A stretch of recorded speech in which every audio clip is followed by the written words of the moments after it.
اعوذ باللہ من الشیطان الرجیم رب زدنی علما۔ آج ہم حرف تہجی کے مخرج معلوم کریں گے۔ مخرج یعنی نکلنے کی جگہ، جہاں سے مخارج نکلتے ہیں انہیں مخرج کہتے ہیں۔ ہم مخرج نکلنے کی جگہ کو پہچانیں گے۔ حمزہ ہا، حمزہ ہا حلق کے آخری حصے سے ادا ہوتے ہیں، یعنی سینے کی جانب والے حصے سے ادا ہوتے ہیں۔ حمزہ ہا، عین ہا، عین حلق سے ادا کریں گے اور ہا کو ہوا کے ساتھ ادا کریں گے۔ عین ہا حلق کے درمیانی حصے سے ادا ہوتے ہیں۔ یہ حروف حلق کے درمیانی حصے سے ادا ہوتے ہیں۔ غین اور خا حلق کے ابتدائی حصے یعنی منہ کے جانب والے حصے سے ادا ہوتے ہیں۔ خوف اور کاف زبان کی جڑ اور تالو سے ادا ہوتے ہیں۔ خوف موٹا ہے اور کاف باریک ہے۔ جیم، شین، یا زبان کا درمیانی اور تالو کے ملنے سے ادا ہوتے ہیں۔ جیم، شین، یا۔ داد زبان کی کروٹ اور اوپر والے داڑھوں کی جڑ سے ادا ہوتا ہے۔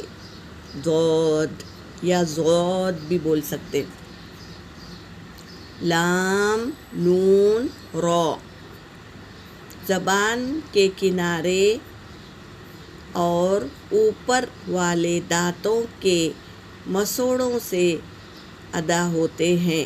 زبان کا کنارہ اوپر کے دانتوں کے مسوڑوں میں لگائیں گے زبان کا کنارہ تو یہ حروف ادا ہوتے ہیں۔ لام، نون، را۔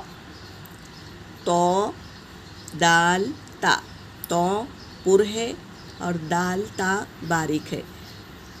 اس کا مخرج کہاں ہے؟ زبان کی نوک اوپر سامنے والے دو دانتوں کی جڑ سے ادا ہوتے ہیں۔ زو، ذال اور سا یہ کیسے ادا ہوتے ہیں؟ زبان کی نوک اوپر سامنے والے دو دانتوں کے کنارے سے ادا ہوتے ہیں۔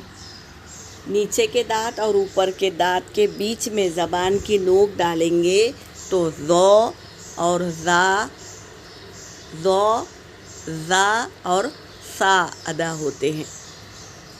اب ہم حرکت جانیں گے۔ زبر زیر پیش کو حرکت کہتے ہیں۔ اسے جلدی پڑھیں گے، ذرا بھی نہ کھینچیں گے، جیسے آ، ای، او۔ اب کسی حرف کا مخرج معلوم کرنا ہو تو کیا کریں؟ جیسے کہ حمزہ کا ہم کو مخرج معلوم کرنا ہے تو حمزہ کو ہم ساکن کر دیں گے اور اس کے پہلے حمزہ لگا دیں گے۔ یہ حمزہ ہے، اس کو الف کبھی نہیں کہنا۔ الف کیا ہوتا ہے؟ ہمیشہ خالی ہوتا ہے، اس پہ کوئی سین نہیں ہوتی۔ زبر زیر پیش یا سکون کچھ بھی نہیں ہوتا تو اسے الف کہتے ہیں۔ اگر اس پر زبر زیر پیش یا سکون آ گیا تو وہ حمزہ ہو گیا۔ تو کیا کریں گے؟ ہم حمزہ لگا دیں گے، نصب والا حمزہ، نصب یعنی زبر والا حمزہ لگا دیں گے تو ہم کو حمزہ کا مخرج معلوم ہو گیا۔ جیسے حمزہ ساکن کر دیا اور زبر والا حمزہ لگا دیے تو حمزہ، حمزہ زبر آ، آ یہ اس کا مخرج ہے۔ آ۔ حمزہ، حمزہ زیر ای، ای۔ حمزہ، حمزہ پیش او، او۔ یہ حمزہ دو حمزہ اس لیے لایا گیا ہے کہ یہ تو حمزہ اپنی خود کی شکل میں ہے اور یہ الف کی شکل میں، اگر الف پہ زبر زیر پیش آ گیا تو وہ حمزہ بن جاتا ہے، اس لیے میں یہاں پر دو حمزہ لا کر آپ کو بتائی ہوں۔ الف کی شکل میں ایک حمزہ ہے، ایک حمزہ خود کی شکل میں۔ امید ہے آپ لوگ مخرج سمجھ گئے ہوں گے۔ اللہ آپ لوگوں کو سکھا دے، ہمارا کام تو بلاغ صرف پہنچانا ہے، ہدایت کا دینے والا اللہ ہے۔ اللہ تبارک تعالی ہم سب کو مخرج سیکھنے کی توفیق عطا فرمائے، آمین یا رب العالمین۔